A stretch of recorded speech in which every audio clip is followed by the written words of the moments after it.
हम अपनों पर विश्वास करते हैं। हमारे अपने रिश्तेदार, खून के रिश्ते जैसे भाई बहन हुए, हमारी खुद की संतान हुई, माता पिता हुए, हम इन पर आँख मूंद कर विश्वास करते हैं और करना भी चाहिए क्योंकि ये हमारे अपने हैं। पर फिर भी हमें अपने विवेक का सहारा भी ज़रूर लेना चाहिए।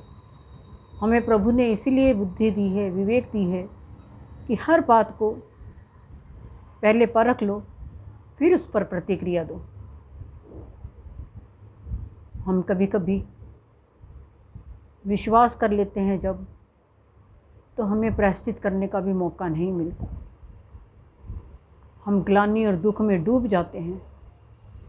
जिंदगी भर हमें पछतावा होता रहता है। ऐसे समय में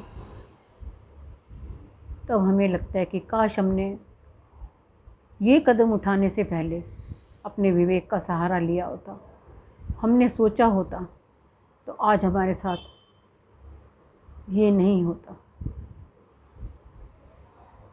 प्रायश्चित भी कैसे करें, क्योंकि तब तक सब कुछ खत्म हो चुका होता है। ऐसी ही एक है कहानी जो हमने सबने बचपन में पढ़ी है कि आंखों देखी भी गलत होती है, कानों सुनी भी गलत होती है। सबसे सही बात तो ये है कि हमें उस सच्चाई को परखना चाहिए। परखने के बाद ही हमें कोई भी कदम उठाना चाहिए। ज़िंदगी का इस तरह से कदम उठाना हमारे लिए कितना घातक सिद्ध हो सकता है। आज मैं आपको आंखों देखी की बात बताऊंगी कि आंखों देखी हुई बात भी हमारे लिए कितनी गलत साबित हुई। कल मैं कानों सुनिए एक बात बताऊंगी। तो ये मेरा 2 भाग में आएगा वीडियो। नमस्कार, आप सबका बहुत बहुत स्वागत है मेरे इस वीडियो में।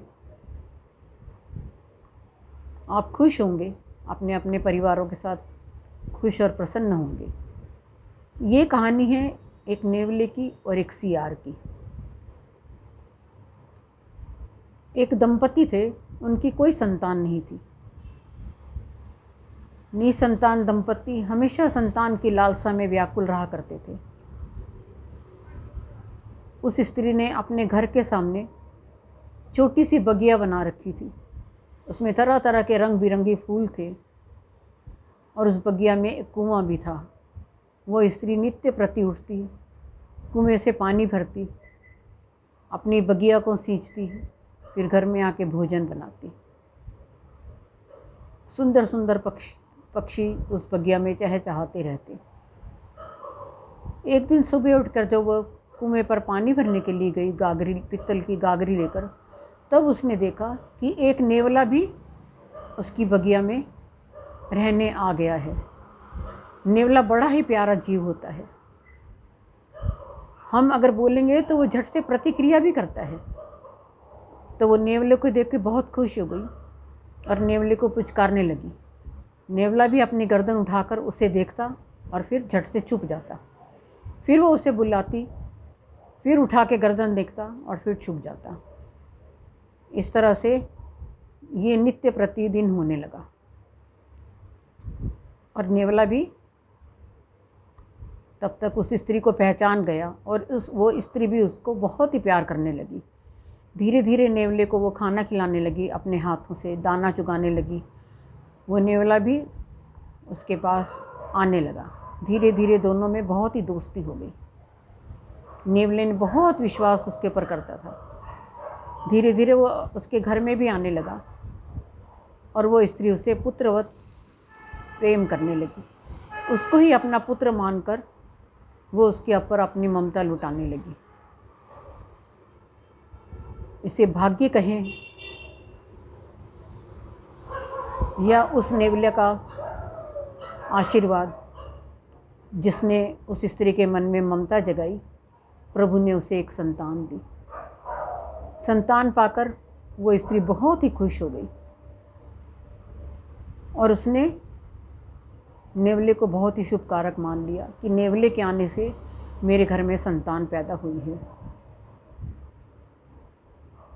फिर धीरे धीरे वो बच्चा जब बड़ा होने लगा तब वो स्त्री थोड़ी सी डरने लगी और तब उससे अपने पुत्र के प्रति मोह ज़्यादा पैदा हो गया और नेवले की उपेक्षा करने लगी। जब एक दिन उसने नेवले को घर से बाहर निकाल दिया कि मेरा पुत्र बड़ा हो रहा है, कहीं नेवला उसको काट ना ले, तो वो नेवले को अपने घर में ही नहीं आने देती थी। वो नेवला प्रतिदिन द्वार के पास आता इसी आशा में कि शायद मुझे पहले की तरह ये भीतर ले लेगी, लेकिन वो उसे भीतर नहीं लेती थी।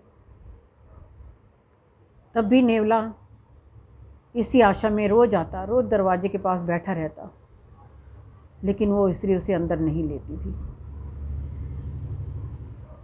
एक दिन वो स्त्री अपने शिशु को पालने में डालकर कुएं पर जल भरने गई। जल भरकर जब वो लौटी तो नेवला दरवाजे के पास ही बैठा हुआ था, उसके मुख पर खून लगा हुआ था। तो वो स्त्री डर गई, उसने पीतल की गागर उसके ऊपर दे मारी, यह सोचकर कि इस नेवले ने मेरे बच्चे को मार डाला है और ये मेरे बच्चे का खून इसके मुंह पर लगा हुआ है। नेवला मर गया। तो वो भागी भागी अंदर गई। उसने देखा कि पालने के पास एक सांप था जो मरा पड़ा था, उसका पुत्र सुरक्षित था। ये देखकर वो भौचक्की रह गई कि नेवले ने सांप से मेरे पुत्र को बचाया। तब वो भागी भागी बाहर आई और उसने नेवले को अपनी गोद में रखा, लेकिन नेवला तो मर चुका था। तब वो फूट फूट कर रोने लगी। उसे बहुत दुख हुआ, बहुत ग्लानि हुई, बहुत पछतावा हुआ कि मैंने अंदर जाके पहले क्यों नहीं देखा, मैंने सच्चाई जानने की कोशिश क्यों नहीं की। अगर मैं सच्चाई जान जाती तो आज मेरे साथ ये घटना ना होती, परंतु इसका तो अब कोई प्रायश्चित भी ना था। नेवला मर चुका था। वो औरत दुख की आग में जिंदगी भर जलती रही। इसलिए हमें आंखों देखी पर भी विश्वास नहीं करना चाहिए।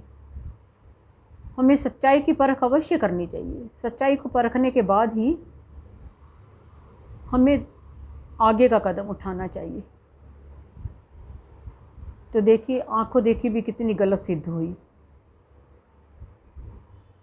मैं चाहती हूँ कि हमें हमेशा सच्चाई की परख करने के बाद ही कोई कदम उठाना चाहिए, वरना हम अपनी ज़िंदगी के साथ बहुत बड़ा हादसा भी हो सकता है, कुछ गलत कदम भी उठ सकता है। धन्यवाद। मैं आशा करती हूँ कि आपको मेरा ये व्लॉग पसंद आया होगा। पसंद आए तो प्लीज़ लाइक करिए, शेयर करिए और प्लीज़ अभी तक अगर सब्सक्राइब नहीं किया है तो अवश्य करें। धन्यवाद।